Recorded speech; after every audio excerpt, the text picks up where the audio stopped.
गरीब सास की 3 बहू का 6 फीट लंबा डोसा। सुबह सुबह तीनों बहुएं रसोई में लगी होती हैं। किरण, मैंने चूल्हा लीप दिया है, जल्दी से दाल चावल धो के दे दो ताकि चूल्हे पर चढ़ा दूं। टाइम से खाना पीना बनाकर आज हमको खेत पर सब्जी तोड़ने भी चलना है। जेठानी जी, जितने आप आज जोड़ लीजिए, मैं चावल दाल निकालती हूँ। किरण जैसे ही राशन के डब्बों में देखती है तो मात्र मुट्ठी भर दाल चावल लगा था। जेठानी जी, राशन तो खत्म हो गया है, ये जरा से मुट्ठी भर दाल चावल में क्या ही गुजारा होगा, इतने में तो बच्चों का पेट भी नहीं भर पाएगा। किरण, राशन तो खत्म होना ही था, 1 किलो दाल और 5 किलो चावल में कितना ही चल जाता। पता नहीं ये तीनों भाई शहर में कौन सी कमाई कर रहे हैं जो किसी महीने टाइम से पैसे नहीं भेजते। वही तो, भले हम गांव में रह रहे हैं लेकिन खेती बाड़ी तो नहीं है, हर चीज खरीद कर खाना है। तीनों आपस में बात कर ही रही थी तभी मकान मालिक आ जाता है। अरे कहाँ हो तुम तीनों बेशरम लोगाइयो, निकलो बाहर। इसे कहते हैं कंगाली में आटा गीला होना। यहाँ पकाने के लिए रसोई में चुल्लू भर राशन नहीं, ऊपर से मकानदार किराया मांगने आ गया। आज फिर से मकानदार की 36 बातें सुननी पड़ेंगी। मकानदार का गुस्सा करना भी जायज है, 2 महीने से ज्यादा का किराया हो गया है। चलो चलकर थोड़ा टाइम मांग लेंगे। तीनों बहुएं रसोई में से निकलकर बाहर आती हैं तभी उनकी गरीब सास कांता कहीं से गोबर के कंडे खरीद के लाती है। नमस्ते मकानदार जी। अरे तुम्हारा नमस्ते गया तेल लेने। तुम लोगाइयों ने आज किराया देने की तारीख ले रखी थी, जल्दी से किराया निकालो। मकानदार, अभी हमारे पतियों ने शहर से पैसे नहीं भेजे हैं, वरना हम आपका किराया खुद आकर दे दें। हमें 2-4 दिन का और टाइम दे दीजिए। मकान मालिक गुस्से में तिलमिलाकर तीनों को खूब खरी खोटी सुनाता है। अरे तुम तीनों लोगाइयों की जुबान का वैल्यू है कि नहीं? जब देखो तारीख पर तारीख ही ले रही हो पिछले 2 महीने से। अरे तुम तीनों के पति शहर जाकर क्या कद्दू कमाई कर रहे हैं जो टाइम पर किराया भी नहीं दे सकते। नहीं दे सकते टाइम पर किराया तो खाली कर दो मेरा मकान। खुद को तो भर भर कर खाने पीने के लिए है, बस मेरा किराया देने के लिए नहीं है इनके पास। मकानदार जी, आप तो ऐसे बोल रहे जैसे मेरे बेटों ने मेरी बहू को भर भर कर खर्चा भेजा है और आपका किराया नहीं भेजा। अरे 2-4 दिन पहले ही बात करी थी, अभी उनके मालिक ने पैसे नहीं दिए, 2-4 दिन में पैसे भेजने वाले हैं। अगर 2-4 दिन में किराए का जुगाड़ नहीं हुआ तो बिना कहे मेरा मकान खाली कर देना। मकान मालिक कांता और उसकी तीनों बहुओं को धमकी देकर चला जाता है। वहीं अपने दरवाजे पर खड़ी सुषमा ताना मारती है। पता नहीं कैसे कैसे लोग हैं, जब तक मकान मालिक चौखट पर चढ़कर किराए के लिए जलील करके नहीं जाता तब तक मजाल है जो इन्हें शर्म आ जाए। फालतू की बोलबाजी करने की कोई जरूरत नहीं है सुषमा बहन। अरे मैंने कोई तुम्हारा नाम थोड़ी ना लिया है जो तुम्हें मिर्ची लग रही कांता। वैसे भी मैं तुम जैसे लोगों को मुंह लगाना पसंद नहीं करती हूँ। हाँ। सुषमा मुंह ऐंठ कर अंदर चली जाती है। वहीं कांता चौखट पर खड़ी कुड़कुड़ाती है। अमीरी और संपत्ति का कुछ ज्यादा ही घमंड चढ़ गया है सुषमा को। बैठे बैठे बेटे का सुख भोग रही है। इसका बेटा भी तो इसके कहने रहने में रहता है गांव में ही। समोसे कचौड़ी पकौड़े का रेस्टोरेंट खोल दिया है तो कितना फर्स्ट क्लास चल रहा है। हर जगह पैसे हैं, बस कमाने वाले में चाह होनी चाहिए। इन तीनों को तो बस शहर में जाकर कमाने की पड़ी थी। कांता अपनी तीनों बहू के साथ मकान के अंदर आती है जहाँ पूजा, चिंटू, नेहा खाली प्लेट लेकर खाना बनने के आस में बैठे थे। माँ, खाना बन जा तो मुझको जल्दी से दे दो। चिंटू बेटा, अभी घर में खाना नहीं बना है, रात की रोटी रखी है, नमक तेल लगा कर दे दूं, खाएगा? नहीं, मुझको रात की बासी रोटी नहीं खाना, मुझको गरम गरम ताजे चावल खाने हैं। बहू, और रात की बासी रोटी मुझको खाने को दे देना, बच्चों के लिए ताजा गरम चावल बना कर दे दो। माँ जी, रसोई में बड़ी मुश्किल से 1 मुट्ठी ही चावल लगा है, राशन बिल्कुल खत्म हुआ पड़ा है। बहू, राशन खत्म हो गया है तो तुम तीनों ने मुझको बताया क्यों नहीं? मुझको राशन का झोला ला कर दो, मैं लाला से उधार बाकी ले आऊंगी। नुपुर रसोई में से राशन की थैली लाकर कांता को देती है। दादी दादी, मैं भी आपके साथ दुकान चलूंगा, मुझको चीज दिलवा देना। अच्छा ठीक है, चल मेरा लाडला दुलारा पोता। चिंटू को ले जाता देख पूजा, नेहा मुंह लटका लेती है। दादी तो बस चिंटू को प्यार करती है और उसी को चीज दिलवाती है, हमको तो नहीं दिलाती। अरे मेरी दुलारी पोती, दादी तुम दोनों को भी खूब प्यार करती है। तुम दोनों भी साथ में चलो, तुम दोनों को भी चॉकलेट दिलवा दूंगी। तीनों बच्चे खुशी खुशी कांता के साथ बनिया की दुकान पर आते हैं जो कि बड़ी सी प्लेट में स्वादिष्ट डोसा खा रहा था। उसके राशन की दुकान खूब चलती थी पर वह स्वभाव का बड़ा ही मक्खर और कंजूस था। वाह भाई वाह, यह डोसा तो खाने में बहुत ही बढ़िया लग रहा है, बड़े स्वाद की चीज है। जितनी दमदार इसकी सांभर वाली सब्जी बनी है उतनी ही ज्यादा चटक मटक इसकी चटनी खाने में लग रही है। एकदम पैसा वसूल डोसा बनाया है। तीनों बच्चे आंखें जमाकर बनिए को स्वाद लेकर डोसा खाते हुए देखने लगते हैं। यार दीदी, पूजा दीदी, ये राशन वाले अंकल क्या चीज खा रहे हैं? देखने में तो बड़ी चटपटी लग रही है। हाँ, और खुशबू भी कितनी अच्छी सी आ रही है, पर पता नहीं है क्या चीज है। देखने में तो बड़ी सी रोटी जैसी लग रही है ना। मुझको तो ये बड़ी सी कड़क रोटी खाने के लिए लालच आ रहा है। तीनों को टुकुर टुकुर देखने पर कंजूस बनिया पिनक जाता है। अरे देखो देखो, तीनों के तीनों कैसे खाने के लिए जीभ लपलपा रहे हैं। अरे घर में खाने को तो कुछ अच्छा मिलता ही नहीं, इसलिए मेरे डोसे पर नजर मार रहे हैं। बनिया को अपने तीनों पोता पोती को जरा सा एक डोसा के लिए झड़पते देखकर कांता को दुख सा लगता है। मांगे राम जी, बच्चे तो होते ही हैं मुंह के चटोरे, लेकिन आप इस तरह से मेरे पोते पोतियों को दुत्कारो मत। इतना ही दुख लग रहा है तो खरीद कर खिला दिया करो इनको डोसा। अरे राशन तो मेरे यहाँ से उधार का खा जाती हो, तब तुम्हारे घर में 2 टाइम का खाना पकता है, समझ गई? तुम सास बहू के उधार के सामान से मेरा बही खाता भर रखा है। मांगे राम जी, आप तो ऐसे कह रहे हैं जैसे कि मैं और मेरी बहू आपके यहाँ से उधार सामान खाते हैं तो पैसे नहीं देते। फटाफट से बोलो क्या चाहिए, मेरा डोसा ठंडा हो रहा है। आधा किलो दाल, 2 किलो चावल तौल दीजिए। चारों की चारों सास बहू ने उधार राशन खाने का धंधा पानी बना रखा है, कभी नकद राशन खरीद कर खाने का मन नहीं करता इनका। बनिया कुड़कुड़ाते हुए राशन जोख कर दे देता है। ये लो, तोल दिया तुम्हारा राशन, अब चलो फूटो यहाँ से। अंकल तीनों को चॉकलेट भी दे दो। बड़े आए चॉकलेट मिठाई खाने वाले, चुपचाप से निकलो यहाँ से। दुकान पर खड़े खड़े तीनों बच्चों की आंखों में आंसू आ जाते हैं। दादी अंकल तो चॉकलेट नहीं दे रहे। चिंटू, पापा पैसे भेजेंगे ना तो फिर मैं ढेर सारी चॉकलेट मिठाई खरीद दूंगी, अभी घर चलो। किसी तरह तीनों पोते पोती को पुल्हा कर कांता राशन लाकर घर आती है। अनीता बहू, फिलहाल ये थोड़ा बहुत खर्ची का राशन ले आई हूँ, हिसाब किताब से बनाना ताकि 3-4 टाइम तो चल जाए। जी माँ जी। घनघोर गरीबी भरे हालात के चलते अनीता एक मुट्ठी दाल और थोड़े ही चावल पकाती है। जेठानी जी, एक मुट्ठी दाल में इतना सारा पानी, दाल एकदम पानी जैसी उतरेगी, देखना। और कोई चारा भी तो नहीं है ये पानी वाला दाल चावल खाने के अलावा। मेरा तो मन पक गया है। मेरा तो बहुत दिनों से पकौड़े और आलू चाप खाने का मन हो रहा है। रोज रोज फीका उबला खाना खाकर गुजारा करना पड़ता है। किसी तरह तीनों थोड़े में ही थोड़ा खाना सभी को परोस कर खिलाती हैं। इसी तरह कुछ दिन गुजर जाते। तभी केशव सुबह सुबह घर आता है। प्रणाम कांता चाची। खुश रह केशव बेटा, कब आया शहर से? बस कल ही आया हूँ चाची। ये आपके तीनों बेटों ने शहर से कुछ पैसे भेजे हैं, वही देने आया हूँ। चलो, कम से कम हमारे पतियों ने पैसे भिजवाए। अब सबसे पहले मकान मालिक के मुंह पर उसका किराया मार देंगे। एक भड़क उतरेगी, बाकी पैसे से राशन पानी साग सब्जी भर लेंगे। केशव बेटा, जरा अपना फोन मिलाकर मेरे तीनों बेटों से बात करवा दे, उनका हाल समाचार ले लेती हूँ। जी चाची, लीजिए बात कर लीजिए। केशव फोन लगाकर दे देता है। हेलो, प्रणाम, कैसी हो माँ? हेलो, कौन? भूषण बेटा? हाँ माँ, पैसे मिल गए। केशव के हाथ भिजवा दिए थे 9,000 रुपए। बेटा 9,000 में किसको किसको देंगे? राशन वाले का उधार हो रखा है, मकानदार को 2 महीने का किराया देना और घर में भी राशन पानी डलवाना है। सब चीज कैसे होगी? माँ, हम भी क्या करें? सेठ हमें खिला पिला कर महीने का तीनों भाइयों का 15,000 ही देता है। उसमें रहने के लिए अलग से कमरा ले रखा है, तो कमरे का किराया 4,500 रुपए लग जाता है। और बीच में तबीयत खराब हो गई थी तो छुट्टी के पैसे कट गए थे, इसलिए थोड़ी देरी हो गई। देखता हूँ कि बीच में सेठ से पैसे थोड़े लेकर भेज दूंगा। भूषण डोसा बनाते बनाते फोन पर बात कर रहा होता है। तभी दुर्गा सेठ आकर चिल्लाता है। अरे तभी कहूँ, डोसा बनने में इतनी देर क्यों लग रही है? फोन पर गप्पे जो लग रही हैं, बाहर सारे कस्टमर की टेबल खाली पड़ी है, फटाफट से डोसा बना। और तुम दोनों अभी तक सब्जी ही काट रहे हो, सांभर कब बनाओगे? भूषण के साथ साथ सेठ, राकेश और पंकज पर भी राशन पानी लेकर चढ़ जाता है। सेठ, एक हांडा सांभर बनाकर पहले ही रख दिया है, जितने में ये खत्म होगा तब तक ये दूसरा सांभर भी तैयार कर लेंगे। अरे जल्दी जल्दी हाथ चलाओ। और तू फोन काट कर काम के वक्त फोन पर बात करने की जरूरत नहीं है। चल फोन काट। काम के न काज के, दुश्मन अनाज के। अच्छा माँ, मैं फोन रखता हूँ, बाद में करता हूँ। अभी रेस्टोरेंट में भी भीड़ हो रखी है। ठीक है बेटा।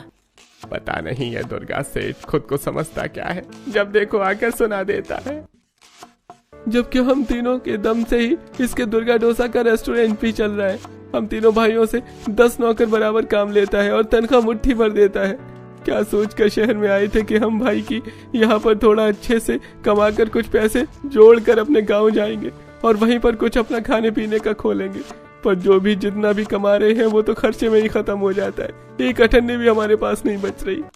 दुर्गा सेठ का स्वभाव बड़ा ही खड़ूस और लालची था। उसका दुर्गा डोसा रेस्टोरेंट सुबह के 10 बजे से लेकर रात के 10 बजे तक चलता था, जो कि खूब अच्छा चलता है। डोसा बेचकर उसका रोजाना का गल्ला 10,000 से ऊपर का था।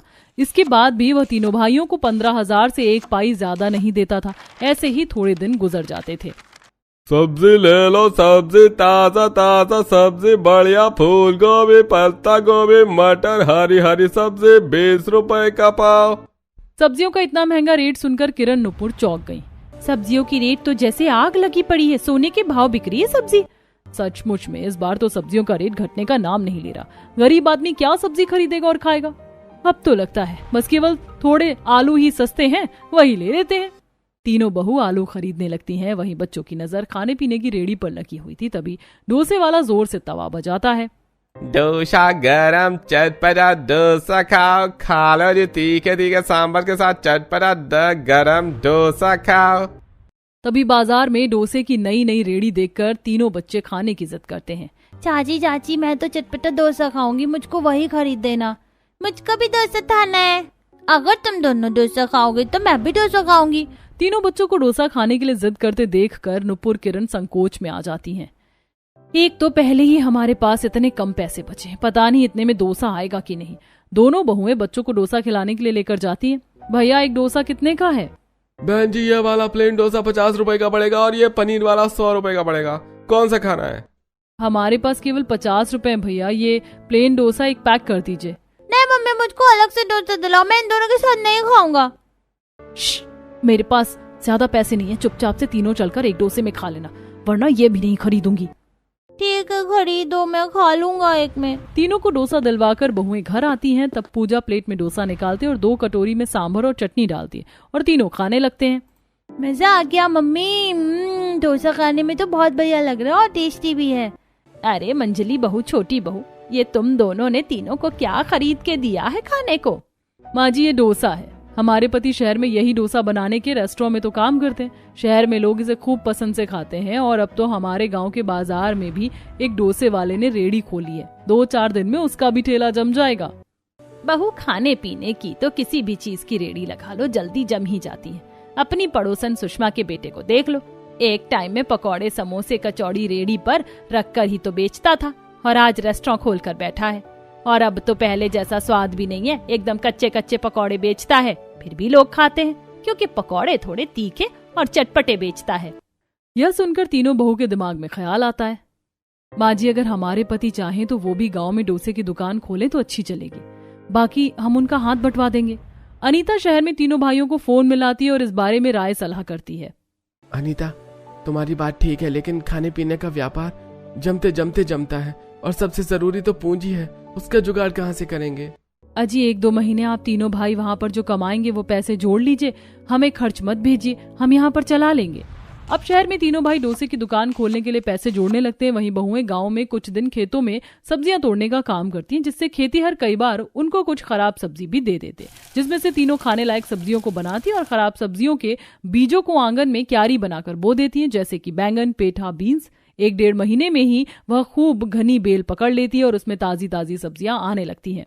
माँ जी देखिए, हमारी बेल वाली सब्जियों में से कितना बड़ा सीताफल टूटा है, इसकी सब्जी तो बहुत ही बढ़िया बनेगी। और ये देखो, आज हमारी सब्जी की कियारी से कितना सारा बैंगन भी निकला है। पता है, मैंने उस दिन देखा था सांभर वाले ने सब्जी में बैंगन, पेठा, सहजन और बहुत सारी सब्जियां डाल रखी थी। अगर हम लोग डोसा सांभर का व्यापार करेंगे तो कुछ सब्जी तो हमारे घर की खेती में से ही निकल जाएगी। इसी तरह 2-3 महीने गुजर जाते हैं और तीनों के पति शहर से पैसे जोड़कर गाँव जाते हैं। प्रणाम, कैसी हो तुम? प्रणाम, कैसी हो माँ? सदा खुश रहो मेरे बच्चों, तुम तीनों आ गए, अब मैं बिल्कुल खुश हूँ। चिंता मत करो माँ, इस बार हम शहर नहीं जाएंगे बल्कि गांव में ही रहकर काम करेंगे। चाचा पापा, आपको तो चटपटी सांभर डोसा बनाना आता है, आप हमको सांभर डोसा बनाकर खिलाओगे ना? मुझको बहुत पसंद है। हाँ हाँ बेटा, जरूर खिलाऊंगा। शहर में लोगों को बनाकर खिलाते थे तो अपने परिवार को क्यों नहीं खिलाएंगे सांभर डोसा? बच्चों के सांभर डोसा बनाने की फरमाइश पर पंकज बाजार से सांभर में लगने वाली कुछ सब्जियों को खरीद कर लाता, जैसे कि सहजन, टमाटर, मिर्च, कड़ी पत्ता और कुछ मसाले। वहीं कुछ ताजी सब्जियां 3 बहू के घर के क्यारी में से निकल जाती है, जैसे कि बैंगन, सीताफल वगैरह। अनीता ये चावल दाल फूल गए हैं, इसे सिलबट्टे पर पीस दो और अच्छे तरीके से फेंट देना ताकि डोसा अच्छा बने। तब अनीता सिलबट्टे पर बारीक बारीक चावल को पीस कर उसे अच्छे तरीके से फेंट लेती है। वहीं बाकी दोनों बहू अपने पतियों के साथ सांभर बनाने के लिए सब्जियां कटवाते हैं। हाँ जी, ये लीजिए, मैंने डोसे का चावल पीस कर अच्छे से फेंट दिया है, ये लीजिए। तब भूषण चूल्हे पर तवा रखकर भर कर डोसे के मिश्रण को डालता है और उसे खूब दूरी में फैला देता है और उसे थोड़ी देर पकने के लिए छोड़ देता है। अजी, आप इतनी देर का डोसा डाला है, पलट दीजिए नहीं तो जल जाएगा। बिल्कुल नहीं चलेगा, अगर डोसा तुरंत पलट दोगी तो खराब हो जाएगा। डोसा को करारा करने के लिए दोनों साइड से खूब अच्छे से सेकना पड़ता है। अब पलटेंगे। अनीता भूषण के एक डोसा बनाने पर ही देखा देखी सीख लेती है और अगला डोसा खुद से बनाती है, जो कि काफी अच्छा उतरता है। अजी, ये देखिए, मैंने ठीक से बनाया ना डोसा। अरे बिल्कुल फर्स्ट क्लास डोसा बनाया है तुमने। अजी, ये लीजिए, सारी सब्जी कट गई, अब क्या करना है? तुम केवल ये सारा मसाला पीस कर तैयार कर दो, तब तक हम सब्जी छोंकते हैं। तब राकेश पंकज सबसे बड़े पतीले का इस्तेमाल करके सांभर बनाते हैं और किरण मसाला पीस कर देती है, जिससे कुछ देर में चटपटा खट्टा सांभर बन जाता है और अब सभी गर्मा गर्म सांभर डोसा खाते हैं। माँ जी, कैसा बना है डोसा सांभर? बहू, ये सांभर डोसा खाने में तो बहुत ही स्वादिष्ट लग रहा है, खाते ही स्वाद मुंह में घुल गया। 1-2 दिन में सांभर डोसा बनाने का सारा सामान जोड़कर अब तीनों बहू अपने पतियों के साथ रेडी पर बेचना चालू करते हैं। उनकी रेडी सुषमा के बेटे प्रीतम के ठीक रेस्टोरेंट के आगे लगा था। गरम डोसा खा लो जी, खट्टे तीखे चटपटे सांभर के साथ गरम डोसा खाइए, बस 50 रुपए में। तभी प्रीतम के रेस्टोरेंट में बैठे कस्टमर पकौड़े चटनी खाना छोड़कर उनकी रेडी पर देखने लगे। अरे डोसा, लगता है ये लोग कोई बढ़िया शहरी खाना बेच रहे हैं। क्यों ना आज कुछ नया स्वाद चखा जाए। अच्छा, तुमने तो मेरे मुंह की बात छीन ली। देखो ना, देखने में कितना चटक मटक लग रहा है, मेरे मुंह में तो पानी आ रहा है। चलो चलते हैं। दोनों पति पत्नी कुर्सी से उठकर चले जाते हैं। तभी प्रीतम, अरे कहाँ जा रहे हो आप लोग? पकौड़े तो खाकर जाइए। कुछ खास स्वाद नहीं है तुम्हारे पकौड़े में, ना बढ़िया से मिर्च मसाला लगाया, ना एकदम फीके और बकवास पकौड़े बने। चलो जी। हाँ ठीक है, किसी ने ठीक कहा है, कुत्तों को घी हजम नहीं होती। मेरे पकौड़े में अगर स्वाद नहीं होता तो ऐसे थोड़े ना मेरे रेस्टोरेंट में खचाखच खाने वालों की भीड़ लगी होती। प्रीतम अपने पकौड़े कचौड़ी पर ऐंठ खा ही रहा था, तभी बाकी सब भी उठकर चल देते हैं। यार चारू, आज के समोसे का टेस्ट काफी बुरा सा नहीं लगा है, आलू भी कच्चे और मैदा भी। चल चल कर डोसा ट्राई करते हैं। जरा सुनिए, 2 डोसा लगा दीजिए। जी, कौन सा डोसा लगाए आप? प्लेन डोसा, पनीर डोसा या आलू वाला फिलिंग डोसा? अरे बाप रे, डोसे में भी इतनी वैरायटी। ऐसा कीजिए, आप एक पनीर डोसा लगा दीजिए और एक आलू वाला डोसा। दोनों बहू फटाफट से तवा गरम करती हैं और डोसे का मिश्रण तवे पर खूब अच्छे से फैला लेती हैं और बड़ा सा डोसा बनाते हैं। किरण, तुमने मिश्रण को कुछ ज्यादा ही फैला दिया। देखो, ये डोसा 1 से 2 फुट का बना है। ये तो अच्छी बात है, डोसा जितना पतला बने उतना ही करारा लगता है खाने में। दोनों लड़कियां बड़े चाव से डोसा खाती हैं और खूब तारीफ करती हैं। ये डोसा तो खाने में काफी ज्यादा डिलीशियस लग रहा है। इसकी तुलना में तो प्रीतम के रेस्टोरेंट के पकौड़े का टेस्ट 0 है। बिल्कुल, तुमने बिल्कुल सही कहा शालू। और ये प्रीतम पकौड़े भी कितने महंगे बेचता है और फिर भी 1 नंबर का खराब स्वाद होता है इनका। दोनों लड़कियों को अपने पकौड़े में कमी निकालते देख प्रीतम किलस जाता है। अरे सच में किसी ने सही कहा है, नए के आने से पुराने की जगह घर की मुर्गी दाल बराबर जैसी हो जाती है।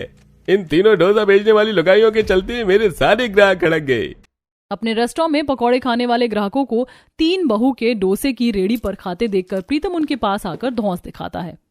अरे ओ भूषण, राकेश, पंकज, तुमने किसी से पूछ कर ये 2-2 डोसे की रेडी मेरे रेस्टोरेंट के आगे लगाई है? चलो हटाओ इसको। अरे ज्यादा तेवर दिखाने की जरूरत नहीं है प्रीतम, हमने तुम्हारे रेस्टोरेंट से अपना ठेला एकदम दूर लगाया है। अरे मेरे जो सारे ग्राहक हटका दिए उसका क्या है? नए ग्राहक जोड़ने का दम नहीं है क्या? ऊपर से और नहीं तो अपनी लुगाइयों से भरे बाजार में डोसा बिचवा रहे हो। चुल्लू पर पानी में डूब मरो। प्रीतम की टौनबाजी करने पर तीनों बहू भड़क जाती हैं। अरे हम मेहनत करके कमा रहे हैं। आजकल की औरतें मर्दों से कंधा मिलाकर चल रही हैं, आसमान तक पहुंच गई हैं, तो हम तीनों डोसा क्यों नहीं बेच सकते? जेठानी जी, सच बात तो ये है कि प्रीतम को जलन मच रही है, क्योंकि हमारे डोसे की रेडी चल रही है और इसका पकौड़े का रेस्टोरेंट खाली पड़ा है। ग्राहक भी खाने के लिए वहीं लगते हैं जहां उन्हें स्वाद मिले। प्रीतम चुप लगाकर वहां से चला जाता है। ऐसे ही थोड़े दिन गुजर जाते हैं और तीनों बहू के पति सांभर बनाने के लिए सुबह सुबह सब्जी मंडी से ताजी सब्जी खरीद कर लाते हैं। इतनी देर में तीनों बहुएं चावल दाल पीस कर डोसा बनाने की तैयारी कर लेती हैं और लगभग सुबह 7-8 बजे ही वह बाजार में अपनी रेड़ी लगा लेती हैं, जबकि प्रीतम 10 बजे जाकर ही अपना रेस्टोरेंट खोलता है। अरे इन लुगाइयों ने तो नाक में दम करके रख दिया है। सुबह 7-8 बजे ही बाजार के रेडी जमा लेती हैं। अरे तो मेरे पकौड़े का खाक बिकेंगे, इनका जुगाड़ लगाना पड़ेगा कुछ तो। जलनखोर पकौड़े वाला प्रीतम अब अपने रेस्टोरेंट में हर चीज समोसे कचौड़ी पकौड़े का साइज बढ़ाकर बड़े बड़े बनाकर बेचने लगता है। खा लो जी चटपटा गरम फुल प्लेट साइज पकौड़ा 20 के 5 चटनी के साथ। 20 रुपए में बड़े साइज के पकौड़े बेचते देखकर अब ग्राहक खींचे चले आते हैं। अरे क्या बात है प्रीतम भाई, 20 रुपए में इतने बड़े बड़े पकौड़े खिला रहे हो? तब तो 20 रुपए के पकौड़े में नाश्ता पानी करके पेट भर जाएगा। लगाना 20 रुपए के पकौड़े जरा। अभी लो भैया 20 रुपए के पकौड़े। वैसे तो इतने सस्ते पकौड़े बेचकर मुझको घाटा खाना पड़ेगा, लेकिन ग्राहकों से बढ़कर क्या है भाई। प्रीतम अपनी चिकनी चुपड़ी बातों से ग्राहकों को ठगता है। अरे इन ग्राहकों को थोड़ी ना पता चलेगा कि इतने बड़े साइज के पकौड़े में आता है और डालडा लगाकर बना रहा हूँ। 20 रुपए में बेसन के पकौड़े थोड़े ना खिलाऊंगा। बड़े बड़े पकौड़े 20 रुपए में खाने के लिए मिलने के चक्कर में ग्राहक स्वाद पर खास ध्यान नहीं देते और भर भर के पकौड़े खाते। वहीं तीनों बहू का डोसा खाने के लिए इक्के दुक्के ग्राहक जाते। पिछले 1 हफ्ते से हमारा बनाया सारा सौदा बचकर घर जाता है। इस 1 हफ्ते में हमारा इतना सारा सामान खराब हुआ है कि पूंजी भी टूट गई है। मैं तो कहता हूँ अब हम डोसा बेचना छोड़ देते हैं और वापस से शहर जाकर ही कमाएंगे। अजी आप लोग कैसी बातें कर रहे हैं? आप तीनों भाइयों को कमाने के लिए परिवार से दूर शहर जाने की जरूरत नहीं है और हम तीनों बहुएं डोसा बेचने अभी बंद नहीं करेंगी। बस हमें थोड़े बदलाव की जरूरत है। नुपुर तुम क्या कह रही हो? मुझे तो कुछ समझ में भी नहीं आ रहा।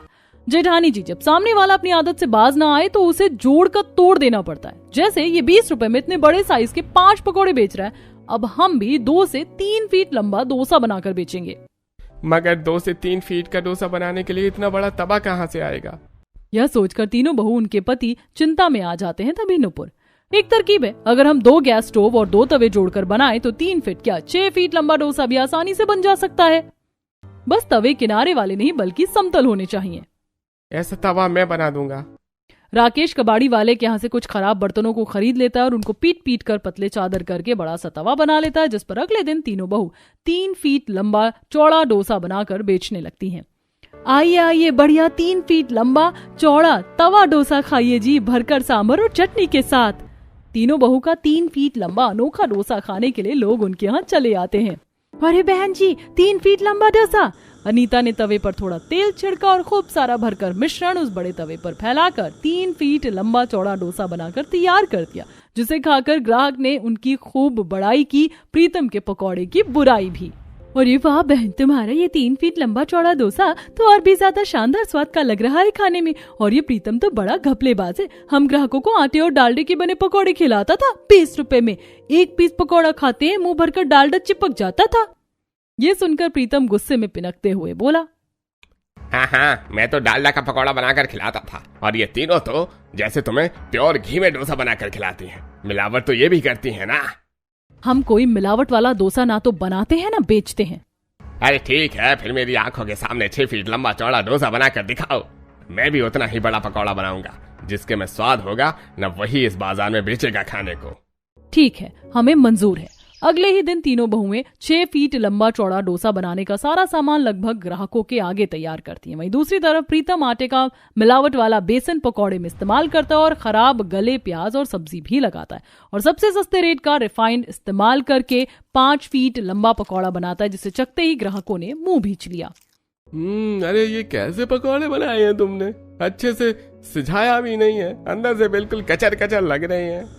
वहीं तीनों बहुएं 3 अलग अलग बड़े डोसा बनाकर उन्हें एक साथ जोड़कर 6 फीट लंबा चौड़ा डोसा बनाकर चटनी और सांभर के साथ ग्राहकों को देती हैं। वाह, इतना बड़ा डोसा बनाने के बावजूद भी कितना बढ़िया स्वाद है, इसे मजा आ गया खाकर। आखिर में 3 बहू के 6 फीट लंबे डोसे की वाहवाही होते देखकर प्रीतम हार मानकर अपनी कचौड़ी पकौड़े का रेस्टोरेंट बंद कर देता है। अब तीनों बहू उसी में 6 फीट लंबा डोसा बनाकर बेचने लगती हैं, जिसे खाने के लिए लोगों की खूब लंबी लाइन लगी रहती है और उनके पति डोसा होम डिलीवरी का काम करते हैं। डोसा बेचकर उनकी गरीबी दूर हो जाती है।